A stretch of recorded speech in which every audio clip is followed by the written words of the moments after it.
अगला चैप्टर हम लोग देखेंगे जिसको हम कहते हैं डाइवर्सिटी। और डाइवर्सिटी की अगर हम बात करें तो डाइवर्सिटी होती क्या है, ये समझने के लिए सबसे पहले हम लोग बढ़ते हैं।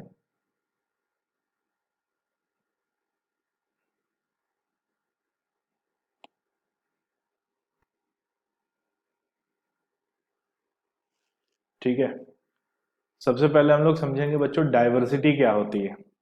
और हम जो डाइवर्सिटी अपने चैप्टर में पढ़ रहे हैं, यहाँ पर किस डाइवर्सिटी की बात हो रही है। ठीक है, तो सबसे पहले बात हम लोग करेंगे कि जो डाइवर्सिटी हम लोग डिस्कस कर रहे हैं या जो डाइवर्सिटी हम लोग पढ़ रहे हैं, ये लिविंग बारे में डिस्कशन है। ठीक है, इस डाइवर्सिटी में जो हम डिस्कशन करने वाले हैं वो लिविंग ऑर्गेनिज्म के बारे में है। और लिविंग ऑर्गेनिज्म का मतलब हम समझ सकते हैं कि जो भी लिविंग ऑर्गेनिज्म, चाहे वो प्लांट हो चाहे वो एनिमल्स हो, जो भी लिविंग ऑर्गेनिज्म हमारे आसपास पाए जाते हैं, हमारी सराउंडिंग में पाए जाते हैं, हम उन सभी के बारे में यहाँ पर डिस्कशन करेंगे। ठीक है, जैसे सबसे पहले अगर हम आपसे पूछें कि क्या आपको अपने घर के आसपास जितने भी तरह के प्लांट और जितने भी तरह के एनिमल्स पाए जाते हैं, क्या उन सभी के बारे में आपको जानकारी है? तो हो सकता है भाई कोई ऐसा हो जिसको प्लांट और एनिमल्स में इंटरेस्ट हो, तो दो चार प्लांट या 10-20 प्लांट होंगे घर के आसपास या घर में ही होंगे जिनके बारे में जानकारी होगी। लेकिन मोस्ट ऑफ द प्लांट के बारे में या सारे प्लांट्स के बारे में, जो भी हमारी सराउंडिंग में आसपास पाए जाते हैं, उनके बारे में हमें जानकारी नहीं है। ठीक है, और अगर जानकारी नहीं है तो फिर उस जानकारी को इकट्ठा करें। और जानकारी को कैसे हम एक साथ समराइज करेंगे, तो हमारा जो ये चैप्टर है डाइवर्सिटी, इसी डाइवर्सिटी में हम इसको समझेंगे कि हम इस चैप्टर में एग्जैक्टली बात करेंगे कि हमारे आसपास जो प्लांट्स और जो एनिमल्स पाए जाते हैं वो किस तरह के प्लांट हैं और किस तरह के एनिमल्स हैं और उनकी क्या खास बात है। ठीक है, जैसे सबसे पहले अगर हम शुरुआत करें, और डाइवर्सिटी पढ़ने से ज्यादा जरूरी है बेटा डाइवर्सिटी की जरूरत को समझना, और डाइवर्सिटी को क्यों पढ़ना पड़ रहा है और क्यों ये इतना इंपॉर्टेंट है ये समझना। जब हम ये समझेंगे तो हमें पूरी कहानी इसकी समझ में अपने आप आ जाएगी। ठीक है, तो सबसे पहले हम लोग शुरुआत करेंगे कि अगर मैं आपसे बोलूं कि आप अपने घर के आसपास जो भी प्लांट और एनिमल्स पाए जाते हैं और उनकी सबकी इंफॉर्मेशन इकट्ठा करो, तो वो आपके लिए पॉसिबल नहीं है क्योंकि आपको उसका नॉलेज नहीं है। ठीक है, लेकिन जब हम आपसे ये बोलें कि कुछ एक मैं पॉइंट आपसे बोलूंगा, कुछ एक क्वेश्चन आपसे पूछूंगा और आपको इन पॉइंट्स और इन क्वेश्चंस का आंसर अपने मन में सोचना है और चैट में लिखना है। ठीक है, चैट में लिखना है। तो अगर मैं बोलूं आपसे कि मैं आज जो है घर से जब बाहर निकला था, वैसे तो लॉकडाउन वाली सिचुएशन है, घर से बाहर तो निकल नहीं सकते, लेकिन मान लेते हैं सपोज मैं घर से बाहर निकला था और घर से बाहर जब गया था तो मुझे रोड पर कुछ ऐसा बड़ा सा एक कुछ चलता हुआ दिखाई दिया, जिसका एक उसकी बड़ी सी बॉडी थी और चार जो है खंबे जैसे उसके पिलर जैसे पैर थे, एक बड़ा सा ट्रायंगुलर शेप का उसका सिर था और ट्रायंगुलर शेप के सिर के बाद उसके दो बड़े फैन जैसे उसके कान थे। ठीक है, पंखे जैसे कान थे और एक लंबी सी होज जैसी पाइप जैसी एक उसकी नाक जैसा कुछ था। तो अगर मैं आपसे बोलूं कि मैं किसके बारे में बात कर रहा हूं, तो बहुत से लोगों ने अपने चैट में आंसर लिख भी दिया होगा कि सर हम एलिफेंट के बारे में बात कर रहे हैं।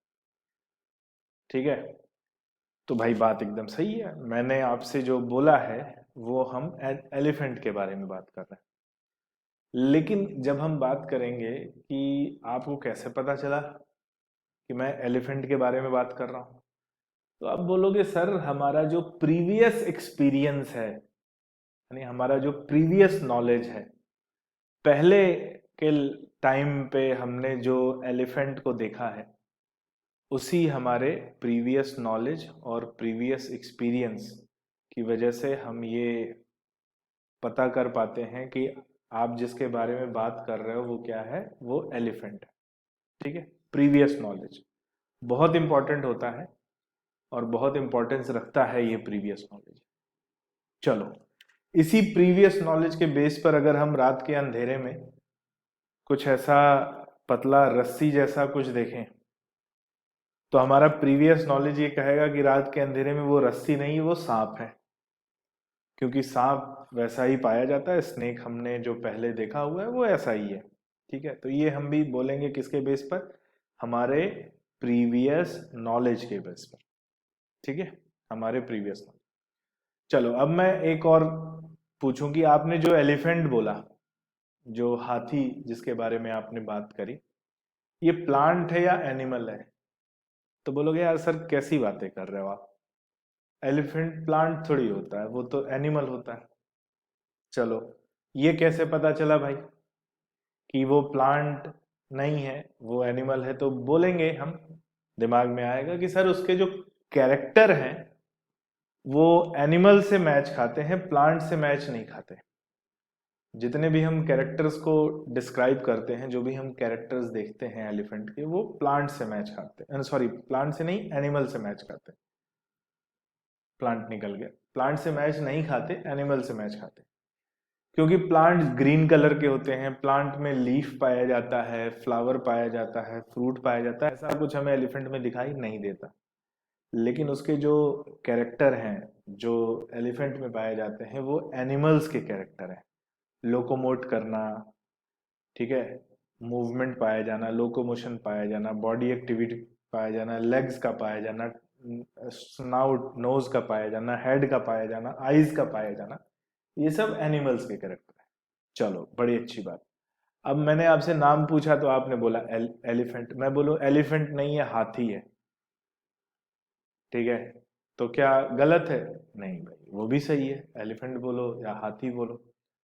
अगर मैं बोलूं नहीं, गज है, गज बोलते हैं नेपाल में हाथी को गज बोलते हैं, बोले गज है, तो क्या गज गलत हो जाएगा? बोले नहीं। हो सकता है अफ्रीका या दूसरी किसी कंट्री में इसे, एलिफेंट को किसी और नाम से बुलाया जाता, तो वो भी अपनी जगह सही है, वो भी गलत नहीं है, सभी अपनी अपनी जगह पर सही है। लेकिन जब बात आती है कि अगर एक ही ऑर्गेनिज्म के अलग अलग जगह पर अलग अलग नाम हैं और जहां उन्हें अलग अलग आइडेंटिटी से बुलाया जाता है, तो इससे बहुत बड़ा एक कंफ्यूजन डेवलप हो सकता है। और कंफ्यूजन कैसा डेवलप हो सकता है कि भाई एक ही ऑर्गेनिज्म के अलग अलग कंट्रीज में अलग अलग नाम, अलग अलग कल्चर में अलग अलग नाम है, तो उससे कंफ्यूजन होगा। इसी कंफ्यूजन को दूर करना, इसी प्रॉब्लम को दूर करना एक बहुत बड़ा मोटिव है किसका, जो हम डाइवर्सिटी पढ़ने वाले हैं, या हम डाइवर्सिटी इन लिविंग ऑर्गेनिज्म को पढ़ने वाले हैं। ठीक है, कि लिविंग ऑर्गेनिज्म में कैसी डाइवर्सिटी पाई जाती है। डाइवर्सिटी वर्ड क्या होता है समझे? हम बोले भाई हमारे पास बुक्स हैं, आपके पास भी बुक्स हैं, बहुत सारी बुक्स हैं। अब बुक्स कैसी हैं? तो आप बोलोगे सर कुछ कॉमिक्स की बुक्स हैं, कुछ हमारे पास ई बुक्स हैं, कुछ हमारी सब्जेक्ट की बुक हैं, कुछ हो सकता है घर में रिलीजियस बुक्स हों, अलग अलग तरह की बुक्स हैं। तो ये जो अलग अलग तरह की बुक्स हैं और उनका अलग अलग जो हम बोलते हैं अलग अलग टाइप, वो किस बेस पर है? अगर हम अपने कोर्स की बात करें, हम अपने सिलेबस की बात करें, तो हमारे सिलेबस में अलग अलग सब्जेक्ट की बुक्स होंगी या अलग अलग लैंग्वेज की बुक होंगी। हो सकता है एक इंग्लिश की बुक हो, एक हिंदी की बुक हो, एक मैथ्स की बुक हो, एक साइंस की बुक हो सकता है किसी की सारी ही बुक्स हिंदी में लिखी होंगी अगर वो हिंदी मीडियम से होगा, कोई इंग्लिश मीडियम से होगा उसकी सारी बुक्स इंग्लिश में लिखी होंगी। तो ये जो अलग अलग टाइप्स की हम बुक्स की बात कर रहे हैं, ये भी डाइवर्सिटी ऑफ बुक्स है, डाइवर्सिटी ऑफ बुक्स। जैसे कुछ और हम कार, ऑटोमोबाइल की बात करते हैं, हम कार की बात करते हैं, ये हम देखते हैं रोड पे अलग अलग तरह की कार्स चलती हैं। अलग अलग कंपनी की कार है, और कंपनी में भी अलग अलग टाइप्स, जैसे कुछ हम बोलते हैं हैचबैक होता है, सेडान होता है, फिर उसके बाद एसयूवी होता है, फिर पिकअप होता है, अब तमाम तरह की कार्स हैं, ठीक है। मुझे उतना नॉलेज नहीं है, लेकिन हम बात करते हैं कि अलग अलग, अब हमको कहीं अगर जंगल में जाना होगा घूमने, ऐसी पहाड़ वहाड़ पर, तो हम क्या लेके जाएंगे वहां पे? सिडान लेके जाएंगे, ठीक है। ऐसा है क्या? नहीं, वहां हम ले जाएंगे एसयूवी, क्योंकि उसके टायर वायर बड़े होते हैं, थोड़ी हाइटेड होती है, तो वो जंगल वंगल जो भी पहाड़ पत्थर रहेंगे वो कूदते हुए चली जाएगी, ठीक है।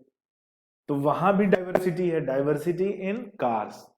तो जब हम नॉन लिविंग ऑर्गेनिज्म में भी डाइवर्सिटी की बात करते हैं, हम लिविंग ऑर्गेनिज्म में भी डाइवर्सिटी की बात करते हैं, और जब हम लिविंग ऑर्गेनिज्म में डाइवर्सिटी की बात करते हैं, तो उसके लिए एक वर्ड दिया जाता है जिसे बोलते हैं टैक्सोनॉमी, ठीक है। क्या बोलते हैं? टैक्सोनॉमी। तो यहां जो हम पढ़ने वाले हैं डाइवर्सिटी में, वो एग्जैक्टली किसके बारे में पढ़ने वाले हैं? टैक्सोनॉमी के बारे में पढ़ने वाले, ठीक है। टैक्सोनॉमी का मतलब क्या है? अगर हम एक स्टेटमेंट में समझने की कोशिश करें कि टैक्सोनॉमी क्या होता है, तो डाइवर्सिटी इन लिविंग ऑर्गेनिज्म, ठीक है। ये इसकी एक कॉमन डेफिनेशन है। क्या बोलेंगे? Diversity in living organism. बहुत ध्यान से सुनना बच्चों, कंफ्यूज होने की एकदम जरूरत नहीं है। अब लिविंग ऑर्गेनिज्म में बहुत से तरह के लिविंग ऑर्गेनिज्म आते हैं भाई। प्लांट भी आते हैं, एनिमल भी आते हैं, फंजाई भी आते हैं, बैक्टीरिया भी आते हैं, अमीबा भी आता है, प्रोटोजोआ जो कि है। तो बहुत अलग अलग तरह के लिविंग ऑर्गेनिज्म है, तो सबकी डाइवर्सिटी कैसे? तो यानी डाइवर्सिटी को और हमें, या टेक्सोनॉमी को और हमें एक्सप्लेन करेगा, या एक्सप्लेन करना पड़ेगा, ठीक है। तो जब हम टेक्सोनॉमी को और एक्सप्लेन करते हैं, तो हमें तीन चीजें समझ में आती हैं कि टैक्सोनॉमी डील विथ, या taxonomy is a phenomena related with identification, classification and nomenclature of any organism, ठीक है। तो लिखेंगे क्या? It is a phenomena related to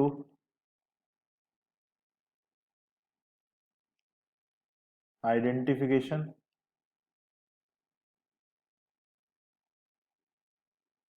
classification and nomenclature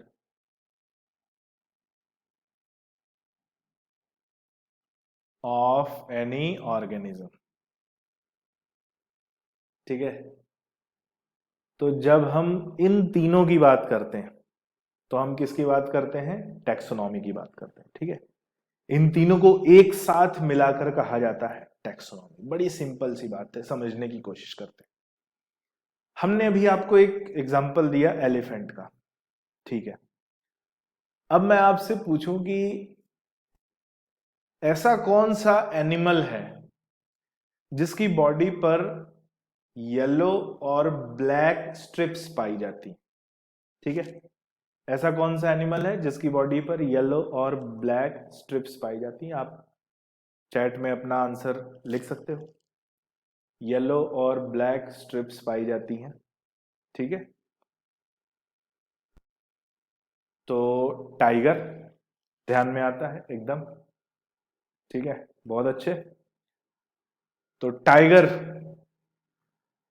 अच्छा, तो यानी इसमें जो हमने आपको कुछ हिंट दिए, कुछ क्लू जो दिए, इस हिंट से और इस क्लू से आप एकदम से पहचान गए कि हम किसके बारे में बात कर रहे हैं, और आपने अपने प्रीवियस नॉलेज, अपने प्रीवियस एक्सपीरियंस से इस एनिमल को या इस ऑर्गेनिज्म को आपने पूरी तरह से आइडेंटिफाई कर लिया, ठीक है। और उसको हम क्या बोलते हैं? टाइगर बोलते हैं। चलो, तो जब हम किसी ऐसे पॉइंट की बात करें, ध्यान से सुनना, जब हम किसी ऐसे पॉइंट की बात करें जिससे ऑर्गेनिज्म की आइडेंटिटी को हम डिसाइड करते हैं, या ऑर्गेनिज्म की आइडेंटिटी को पहचानने की कोशिश करते हैं, ऑर्गेनिज्म को पहचानने की कोशिश करते हैं, तो उन पॉइंट्स को कहा जाता है कैरेक्टर। ठीक है, तो आइडेंटिफिकेशन जो किया जाता है वो प्रीवियस नॉलेज और कैरेक्टर्स के बेस पर किया जाता है। तो एक पॉइंट आता है identification. Identification is done on the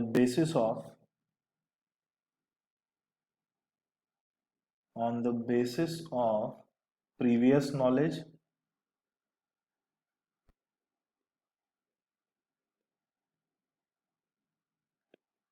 and experience। ठीक है, तो आइडेंटिफिकेशन किस बेसिस पर किया जाता है? प्रीवियस नॉलेज और एक्सपीरियंस के बेस पर। और इसमें हम जो पॉइंट्स पहचानते हैं उनको बोला जाता है कैरेक्टर।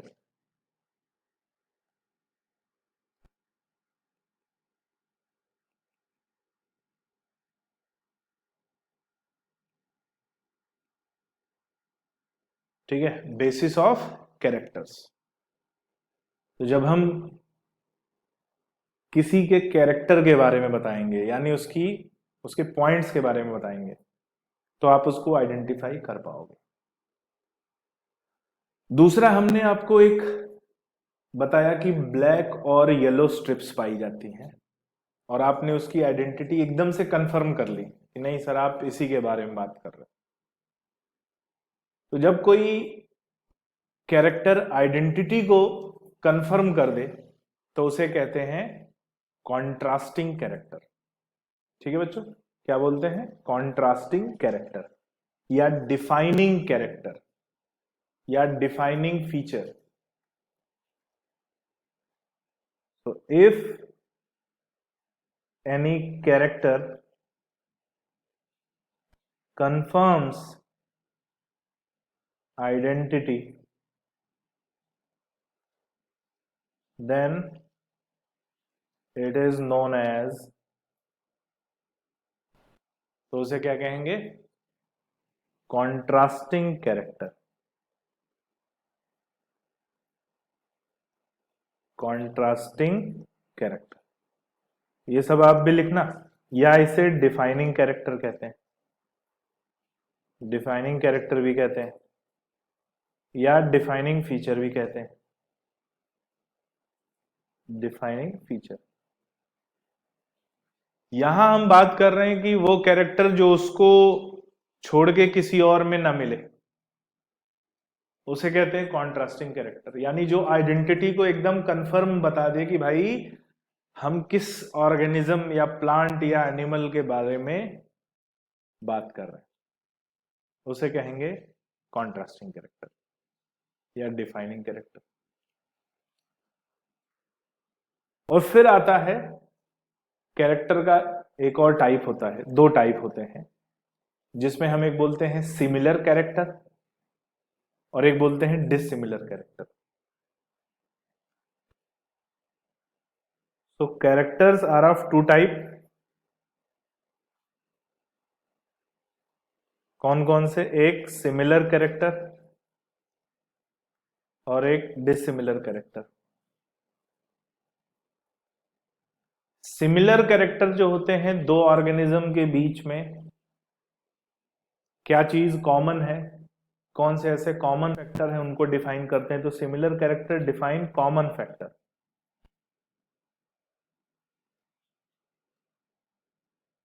कॉमन फैक्टर्स को डिफाइन करते हैं। और डिसिमिलर कैरेक्टर दे डिफाइन अनकॉमन फैक्टर।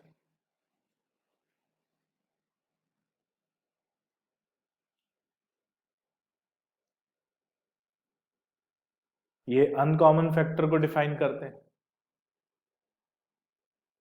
और इन्हीं डिसिमिलर कैरेक्टर के बेस पर टैक्सोनॉमी का अगला स्टेप डिसाइड होता है, जिसको बोलते हैं क्लासिफिकेशन।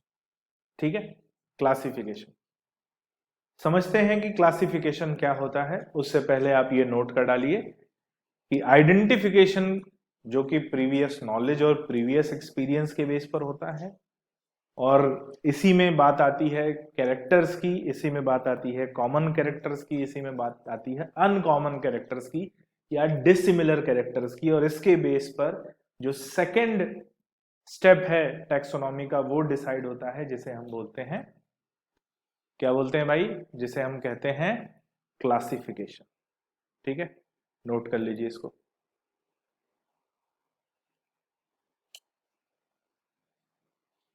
एक मिनट रुकना बच्चों, मैं जरा चैट ऑन कर दूं जिससे आपके चैट्स मुझे दिखते रहें। ठीक है, मुझे उम्मीद है आपने नोट कर लिया होगा।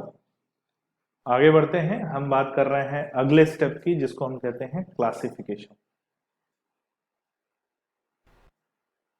ये बड़ा इंटरेस्टिंग है और इसको हमें ध्यान से देखना है।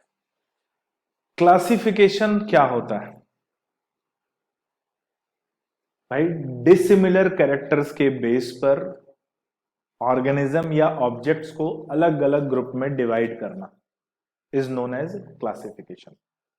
सो division of organism into various groups, हम बात कर रहे हैं लिविंग ऑर्गेनिज्म की, तो हम लिविंग ऑर्गेनिज्म की बात करेंगे।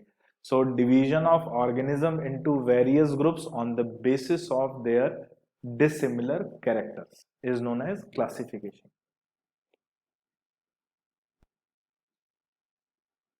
So division of organisms into various groups on the basis of dissimilar character।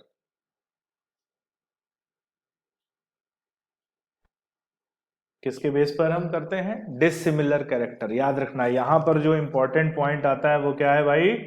Dissimilar. इसी के बेस पर क्लासिफिकेशन किया जाता है। अगर कैरेक्टर डिसिमिलर नहीं है तो आप क्लासिफिकेशन नहीं कर पाओगे, और केवल डिसिमिलर कैरेक्टर के बेस पर ही क्लासिफिकेशन किया जाता है। अब जैसे एक एग्जांपल समझते हैं, हम लोग स्कूल जब जाते थे, आजकल तो 2 साल से तो घर में बैठे हैं, ठीक है, बीच में कुछ एक दिन स्कूल गए होंगे, लेकिन जब हम स्कूल जाते थे तो हमारी असेंबली लगती है स्कूल में। जब सुबह असेंबली लगती है, प्रेयर वगैरह होती है, तो वहां पे हम जो है, ऐसे तो हम लोग भाई जब स्कूल में जाते हैं तो जाने के बाद सब अपने अपने क्लासरूम्स में चले जाते हैं। और जो हमारे क्लासरूम्स हैं वो हमारे स्टैंडर्ड के हिसाब से, किस स्टैंडर्ड में हम पढ़ रहे हैं उसके हिसाब से वो डिवाइडेड होते हैं। फिर उसी हिसाब से हम असेंबली में जाते हैं। हो सकता है असेंबली में सबके कुछ हाउसेस डिवाइड हैं, ठीक है, अलग अलग हाउसेस हैं, जो हाउसेस के हिसाब से वहां पर हम डिवाइड किए जाते हैं। तो ये जो अलग अलग लेवल पर, अलग अलग बेसिस पर हम जो डिवाइड किए जाते हैं, ये डिवीजन ही क्या कहलाता है? क्लासिफिकेशन। कि भाई अलग अलग हाउसेस बनते हैं, बोले एक हाउस वाले सुभाष चंद्र बोस हाउस या भगत सिंह हाउस ऐसे बनते हैं, रानी लक्ष्मीबाई हाउस। लड़कियों का जो हाउस होता है वो जनरली सरोजनी नायडू हाउस होता है या रानी लक्ष्मीबाई हाउस होता है, यही दो बनते हैं। तो ये जो हमने डिवाइड किया है अलग अलग ग्रुप्स में, ये भी क्या है? ये भी एक क्लासिफिकेशन है। ठीक है, ये भी क्या है? एक क्लासिफिकेशन। जैसे हम अपने बुक्स की बात करते हैं, हमने बोला कि सब्जेक्ट वाइज हम बुक्स को डिवाइड करते हैं। कभी मैथ्स के सब्जेक्ट में इंग्लिश की बुक ले जाओ स्कूल में, देखो मजा आएगी, है ना? तो नहीं ले जाते हैं। क्यों नहीं ले जाते हैं? क्योंकि ऐसा करना अपनी सुरक्षा से मजाक करना हो जाता है। मैथ का टीचर मान लो है आपके और वो भड़क गए तो फिर क्या करेंगे वो तो आप ही जानते हो। तो अलग अलग कैरेक्टर के बेस पर ऑर्गेनिजम्स को अलग अलग ग्रुप में डिवाइड करना, ये कहलाता है क्लासिफिकेशन। ठीक है, अब बात करते हैं कि क्लासिफिकेशन की शुरुआत कब से हुई। ठीक है, कब से क्लासिफिकेशन जो है एग्जिस्टेंस में कब से है?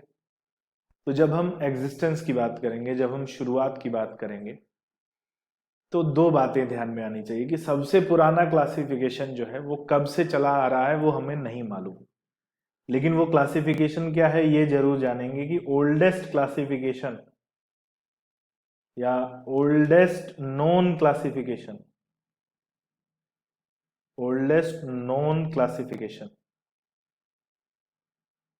क्या होता है ओल्डेस्ट नोन क्लासिफिकेशन, समझते हैं?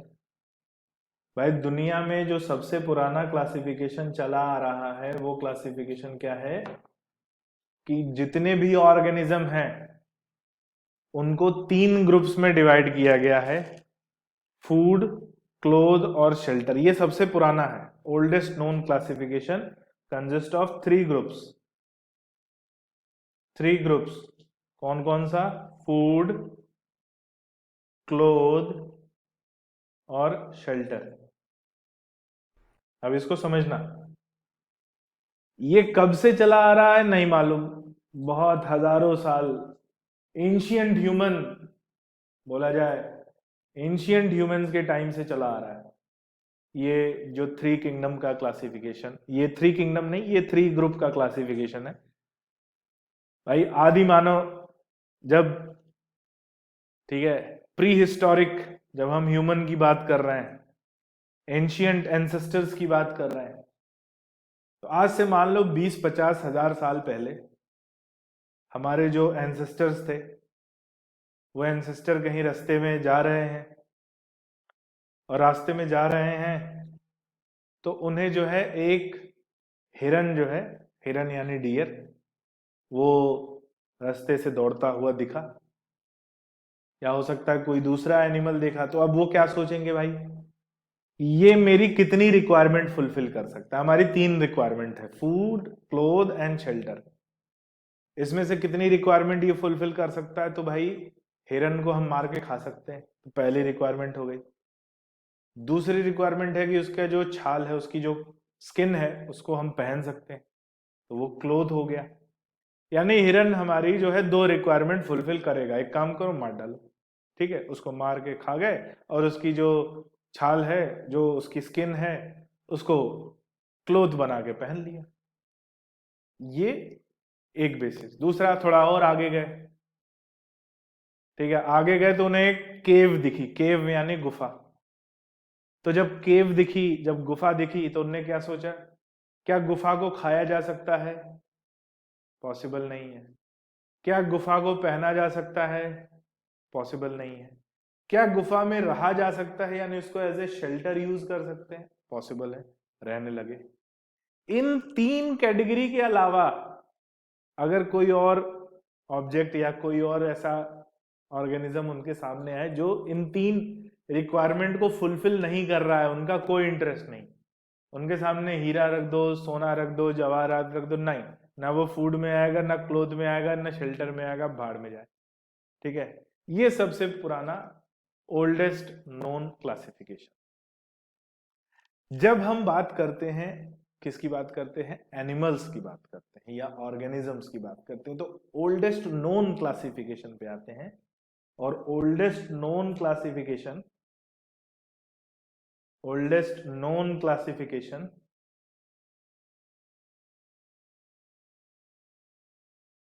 दिया था किसने? एरिस्टोटल ने। ठीक है, किसने दिया? एरिस्टोटल ने। इन्होंने लगभग 320 बीसी, 320 बीसी के आसपास ये अपना कॉन्सेप्ट दिया था। और इन्होंने बताया कि 2 तरह के ऑर्गेनिजम्स पाए जाते हैं, एक वो जो प्लांट हैं और दूसरे वो जो एनिमल्स हैं। ठीक है, तो इन्होंने बताया कि ऑर्गेनिजम्स आर ऑफ 2 टाइप, एक वो जो प्लांट है और दूसरे वो जो एनिमल्स हैं।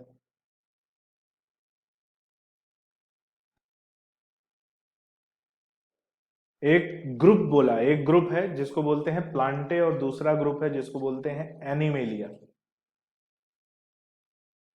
इन्होंने बताया कि जो मोटाइल है और नॉन ग्रीन है वो एनिमेलिया ग्रुप में आता है, और जो नॉन मोटाइल है और ग्रीन कलर का है वो प्लांटे ग्रुप में आता है।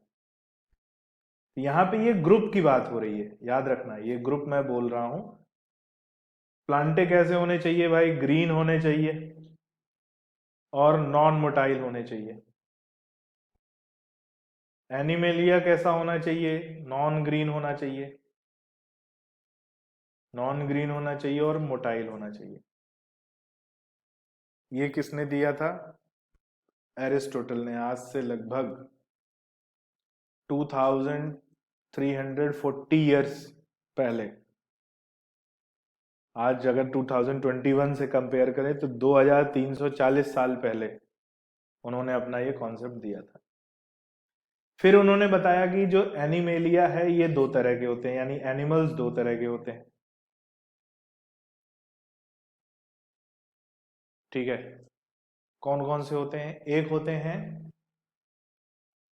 वो जिनमें रेड ब्लड पाया जाता है, और एक वो होते हैं जिनमें रेड ब्लड नहीं पाया जाता।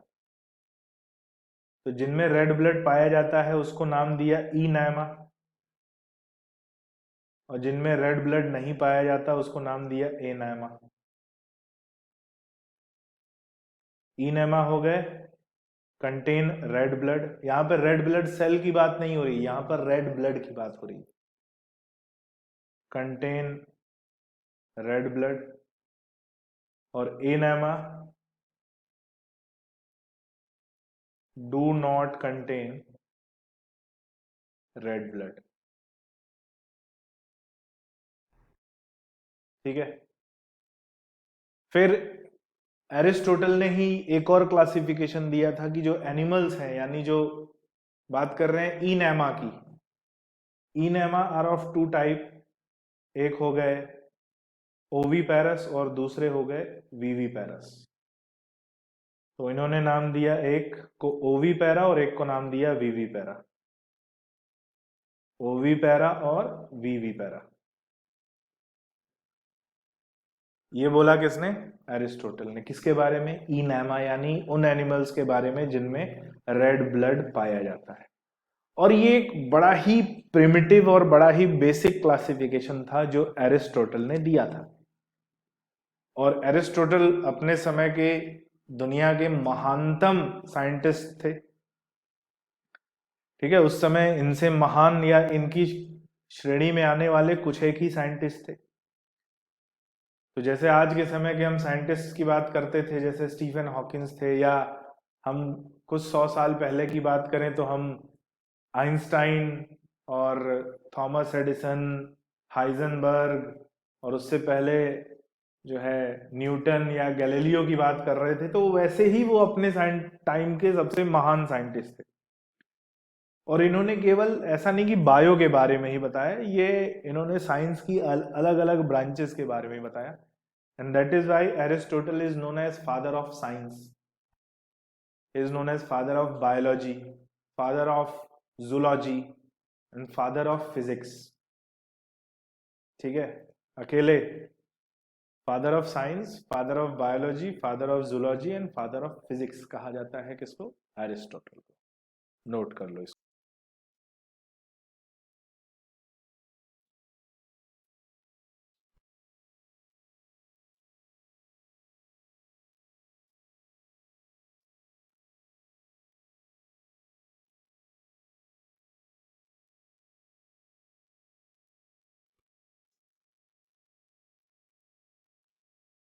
चलिए आगे बढ़ते हैं। तो ये ओल्डेस्ट नोन क्लासिफिकेशन है जो दिया था किसने? एरिस्टोटल ने। फिर उसके बाद लगभग 1753 के आसपास, ठीक है,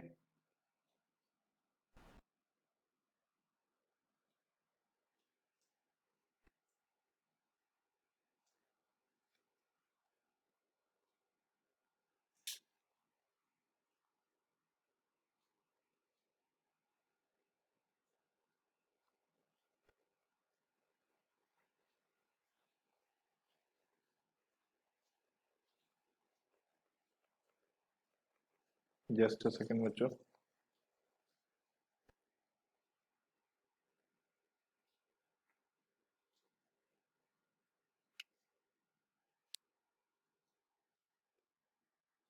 ठीक है, तो एक साइंटिस्ट आए 1753 के आसपास एरिस्टोटल के बाद, एक साइंटिस्ट है जिनका नाम था कैरोलस लीनियस।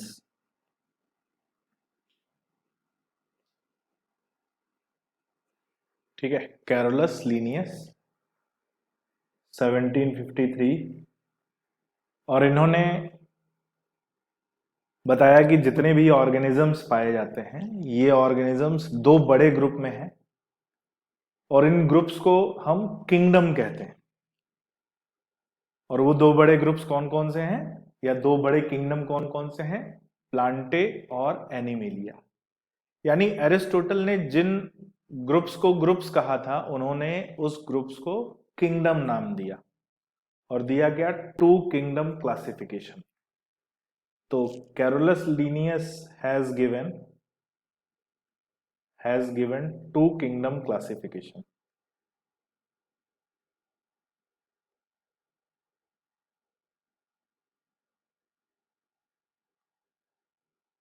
एज पहला किंगडम कौन सा? Plantae, Plantae kingdom. और दूसरा कौन सा? Animalia kingdom, Animalia kingdom. और इन्होंने अपनी एक बुक भी लिखी जिसका नाम है सिस्टेमा नेचुरे। ठीक है, क्या नाम है? सिस्टेमा नेचुरे।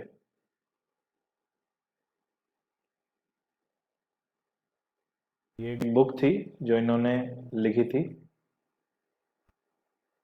बुक बाय कैरोलस लीनियस, या इनको कार्ल वॉन लीनियस भी कहा जाता है। कार्ल वॉन लीनियस भी कह लो, कैरोलस लीनियस या कार्ल वॉन लीनियस। एक बुक लिखी सिस्टेमा नेचुरे और इन्होंने टू किंगडम क्लासिफिकेशन दी। इन्होंने बोला कि भाई जो नॉन ग्रीन है और जिनमें मूवमेंट या लोकोमोशन पाया जाता है वो एनिमेलिया किंगडम को बिलोंग करते हैं, और जो ग्रीन है और नॉन लोकोमोटिव है वो प्लांट किंगडम को बिलोंग करते हैं। कैरोलस लीनियस, याद रखना, टू किंगडम क्लासिफिकेशन। और इन्हीं को फादर ऑफ क्लासिफिकेशन भी कहा जाता है।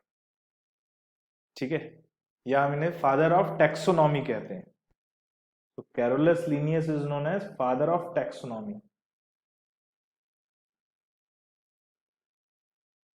और केवल इसी वजह से नहीं कहते, इनका एक और बहुत बड़ा रोल है साइंस में या बायोलॉजी में। इनका एक बहुत बड़ा रोल है जिसकी वजह से इन्हें फादर ऑफ टेक्सोनॉमी कहा जाता है। और वो रोल क्या है हम आगे देखेंगे जस्ट। अब इनके बाद लगभग 1800 के आसपास जो है एक साइंटिस्ट आए और उन्होंने बताया कि भाई प्लांट और जो एनिमेलिया किंगडम है, भाई थोड़ा सा साइंस जब आगे बढ़ा, डेवलप हुआ, माइक्रोस्कोप का इन्वेंशन हुआ, तो माइक्रो ऑर्गेनिजम्स की दुनिया हमारे सामने आई। हमने देखा कि भाई प्लांट और एनिमल्स के अलावा माइक्रो ऑर्गेनिजम्स पाए जाते हैं और ये माइक्रो ऑर्गेनिजम्स बड़े ही इंपॉर्टेंट हैं क्योंकि इन्हें जो है अभी तक क्लासिफिकेशन में कहीं भी जगह नहीं दी गई है। किसको नहीं दी गई है? Micro organisms. तो आया three kingdom classification, three kingdom classification. अब ये ध्यान से सुनना, three kingdom classification. Three kingdom classification में बोला गया कि प्लांट और एनिमल्स के अलावा एक और किंगडम पाया जाता है जिसको नाम दिया गया है, क्या नाम दिया गया है? प्रोटिस्टा। तो थ्री किंगडम क्लासिफिकेशन दिया था किसने? हैकल ने, given by Haeckel. And according to him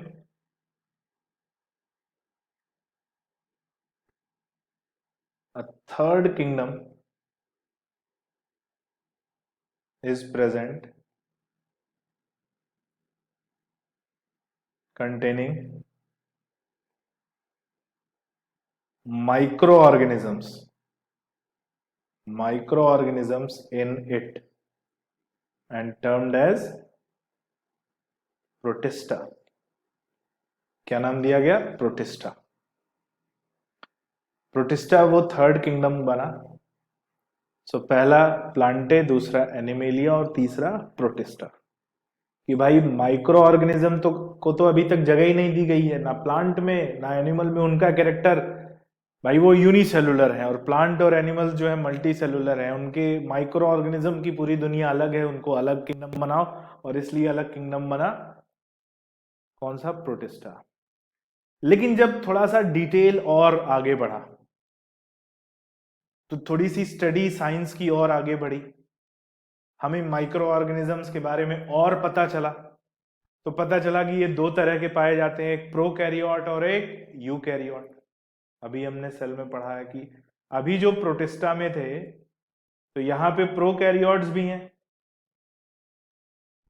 और यहां पर यूकैरियोट्स भी हैं।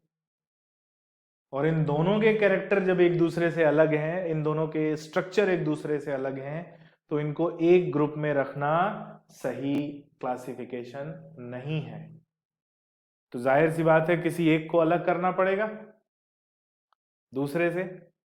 तो बना फोर्थ किंगडम, जिसका नाम दिया गया मोनेरा। और प्रोटिस्टा को, सॉरी, प्रोकैरियोट्स को प्रोटिस्टा में से निकाल के किस में रखा गया? एक फोर्थ किंगडम में रखा गया, जिसको नाम दिया गया मोनेरा। ठीक है, तो यहां पे ध्यान में रखना है कि आया फिर उसके बाद four kingdom classification. Four kingdom classification, और फोर किंगडम क्लासिफिकेशन में फोर्थ किंगडम इंट्रोड्यूस हुआ कौन सा? मोनेरा। और मोनेरा में क्या आते हैं? Only prokaryotes. तो फोर्थ किंगडम में प्रोटिस्टा में कौन रह गए भाई? प्रोटिस्टा में कौन रह गए? प्रोटिस्टा में रह गए जितने भी यूकैरियोट्स थे। और आज भी ऐसा पाया जाता है, प्रोटिस्टा में यूनिसेलुलर यूकैरियोट्स मिलते हैं और मोनेरा में यूनिसेलुलर प्रोकैरियोट्स मिलते हैं।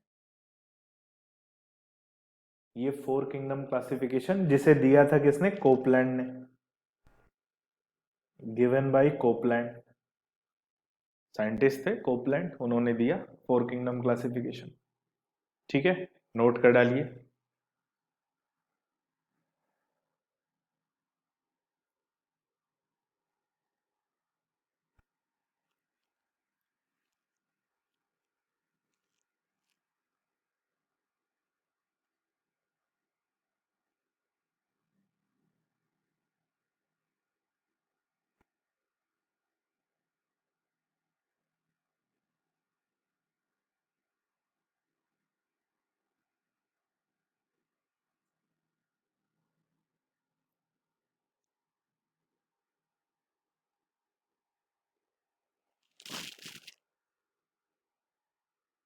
ठीक है, याद रखना इसको। सेकेंड टू किंगडम क्लासिफिकेशन में किसको रखा गया, फिर थ्री किंगडम क्लासिफिकेशन में किसको अलग किया गया। तो थ्री किंगडम क्लासिफिकेशन में जो ग्रुप था उसमें कौन कौन पाए जाते थे। तो जहां तक थ्री किंगडम क्लासिफिकेशन है, तो प्रोटिस्टा में प्रोकैरियोट और यूकैरियोट दोनों थे। लेकिन फोर किंगडम क्लासिफिकेशन में जो प्रोकैरियोट्स हैं उनको अलग किंगडम मोनेरा में रखा गया, और प्रोटिस्टा में रह गए थे यूकैरियोट्स। चलिए आगे बढ़ते हैं। इसके बाद मोस्ट एक्सेप्टेड क्लासिफिकेशन आया, जो था five kingdom classification. Five kingdom classification, जिसे दिया किसने? आर.एच. विटेकर ने।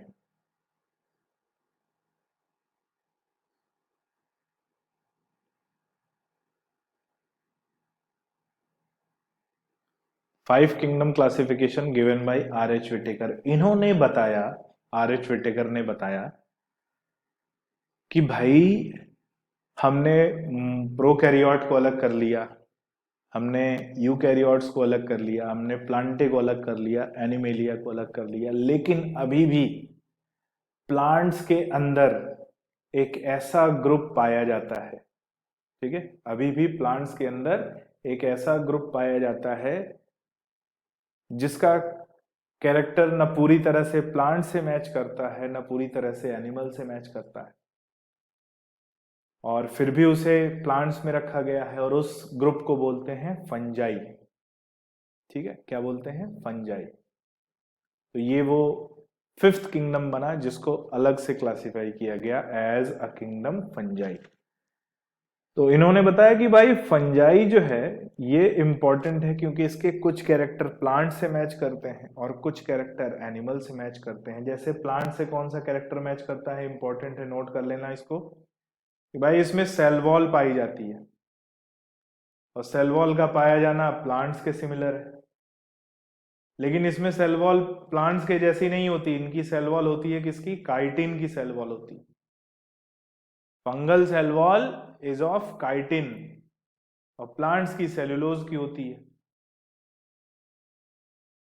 तो यानी कुछ तो सिमिलरिटी है, सेल वॉल तो है, भले ही सेलुलोज की नहीं है, सेल वॉल तो है। ये सिमिलरिटी है किससे? प्लांट से। लेकिन फूड स्टोरेज जो हो रहा है, फूड स्टोरेज जो हो रहा है वो ग्लाइकोजन के फॉर्म में हो रहा है, और ग्लाइकोजन के फॉर्म में फूड स्टोरेज जो है एनिमल सेल से सिमिलर है, एनिमल सेल के सिमिलर है, क्योंकि एनिमल सेल में जो फूड स्टोरेज होता है वो ग्लाइकोजन के फॉर्म में होता है। तो भाई ना ये प्लांट जैसे हैं पूरी तरह से और ना पूरी तरह से एनिमल के जैसे हैं, तो इनको प्लांट में क्यों रखो? क्योंकि अभी तक फोर किंगडम क्लासिफिकेशन तक इनको प्लांट्स में ही रखा गया था। And they are non photosynthetic also. ये भी एक इंपॉर्टेंट बात आ गई कि फंजाई कैसे होते हैं? Non photosynthetic also.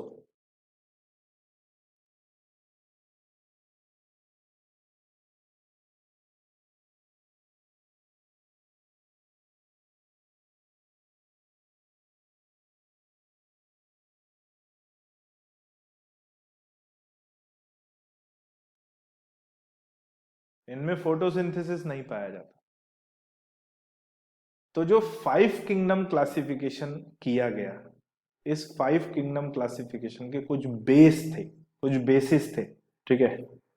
तो फाइव पॉइंट्स पर इनको क्लासिफाई किया गया। कौन कौन सा? न्यूट्रिशन, रिप्रोडक्शन, सेल स्ट्रक्चर जिसमें न्यूक्लियस की प्रेजेंस और एब्सेंस है, फाइलोजेनेटिक रिलेशनशिप और बॉडी ऑर्गेनाइजेशन।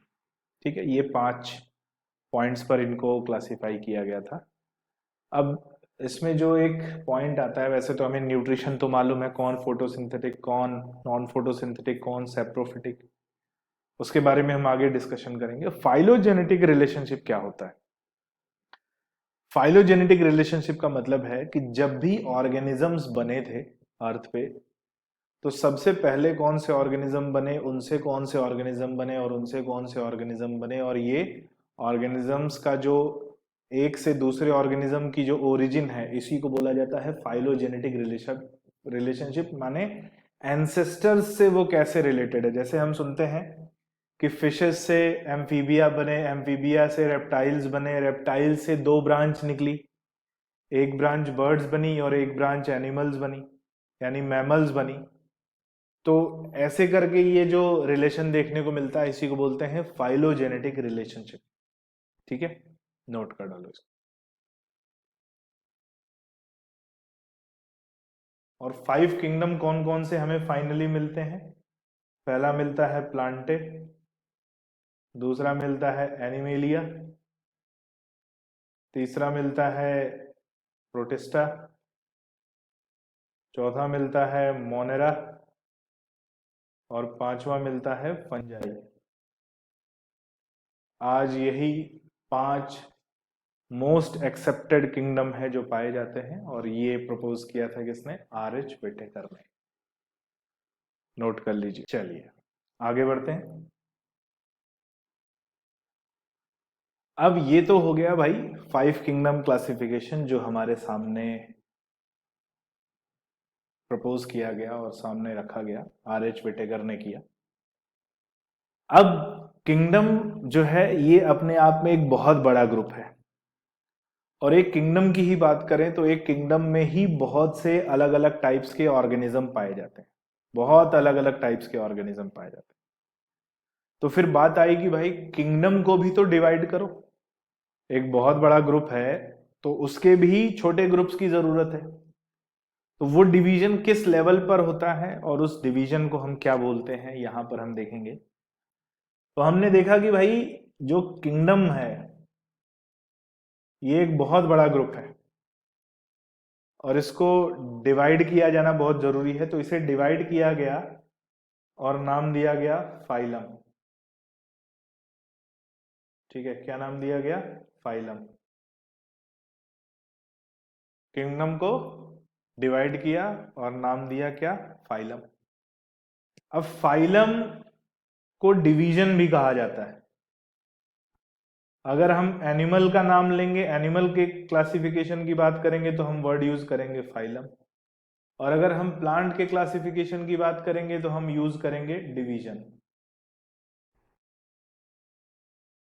ठीक है, ये दोनों सेम है, सेम रैंक है। और ये जो डिवीजन है किया गया है ये रैंक वाइज किया गया है, देखेंगे अभी हम रैंक क्या होता है। सो सबसे पहले किंगडम, किंगडम के बाद फाइलम या डिवीजन। फाइलम एनिमल्स के लिए यूज किया जाता है, डिवीजन प्लांट्स के लिए। दोनों का मतलब सेम है। फिर फाइलम में कई क्लास, क्लास में कई ऑर्डर, छोटे ग्रुप, ऑर्डर में कई फैमिली, फैमिली में कई जीनस, और जीनस में कई स्पीशीज ये पाई जाती हैं। ठीक है, तो कैसे क्लासिफाई किया गया भाई? इनको रैंक वाइज डिस्ट्रीब्यूट किया गया। जो सबसे बड़ी रैंक वो उतना ऊपर, जो सबसे छोटी रैंक वो उतना नीचे।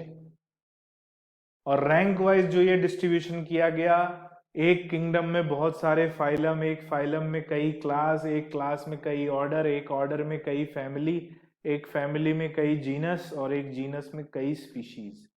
इन 7 रैंक्स में डिवाइड किया गया है ऑर्गेनिजम्स को, चाहे वो प्लांट हो या एनिमल्स हो।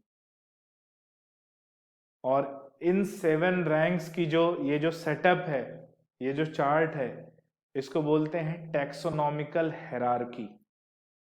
क्या बोलते हैं? Taxonomical hierarchy.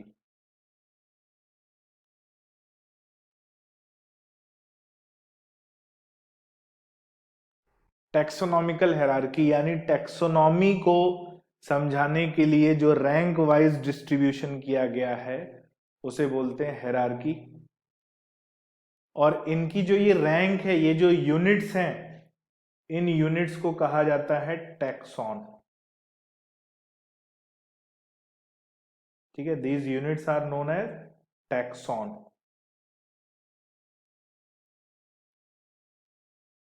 ठीक है, एक सिंगल यूनिट कोई भी लेंगे, फैमिली एक अलग टैक्सॉन है, जीनस अलग टैक्सॉन है, स्पीशीज अलग टैक्सॉन है, ऑर्डर अलग टैक्सॉन है, क्लास अलग टैक्सॉन है, फाइलम उससे बड़ा टैक्सॉन है, किंगडम सबसे बड़ा टैक्सॉन है। रैंक जिसकी ऊपर वो उतना बड़ा टैक्सॉन, रैंक जिसकी नीचे वो उतना छोटा टैक्सॉन। स्मॉलेस्ट टैक्सॉन जो है वो क्या है? स्पीशीज। स्मॉलेस्ट टैक्सॉन, और इसीलिए इसे स्मॉलेस्ट यूनिट ऑफ क्लासिफिकेशन भी कहा जाता है, unit of classification. So if species is smallest taxon and it is considered as smallest unit of classification. तो जिसका रैंक ऊपर वो उतना बड़ा यूनिट, उतना बड़ा ग्रुप, जिसका रैंक नीचे वो उतना छोटा ग्रुप। ये ठीक उसी तरह है जैसे अगर हम कॉन्टिनेंट की बात करें कि किंगडम है एक कॉन्टिनेंट, एक कॉन्टिनेंट में कई कंट्रीज, एक कंट्रीज में कई स्टेट, स्टेट में कई डिस्ट्रिक्ट, डिस्ट्रिक्ट में कई सब डिवीजन, सब डिवीजन में कई ब्लॉक, ब्लॉक में कई विलेजेस ऐसे पाए जाते हैं। तो ये इसी तरह का है।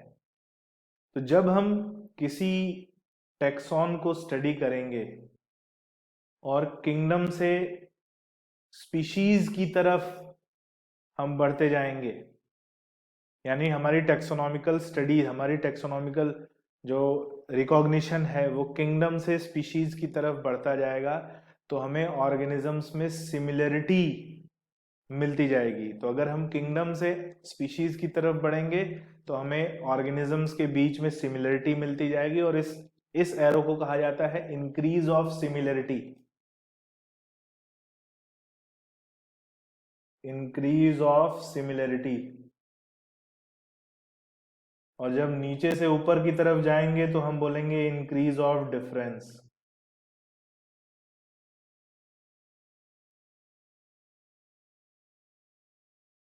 जब किंगडम से स्पीशीज की तरफ जाएंगे तो ऑर्गेनिजम्स के बीच में सिमिलरिटी बढ़ती जाएगी, जब स्पीशीज से किंगडम की तरफ जाएंगे तो ऑर्गेनिजम्स के बीच में डिफरेंस बढ़ता जाएगा।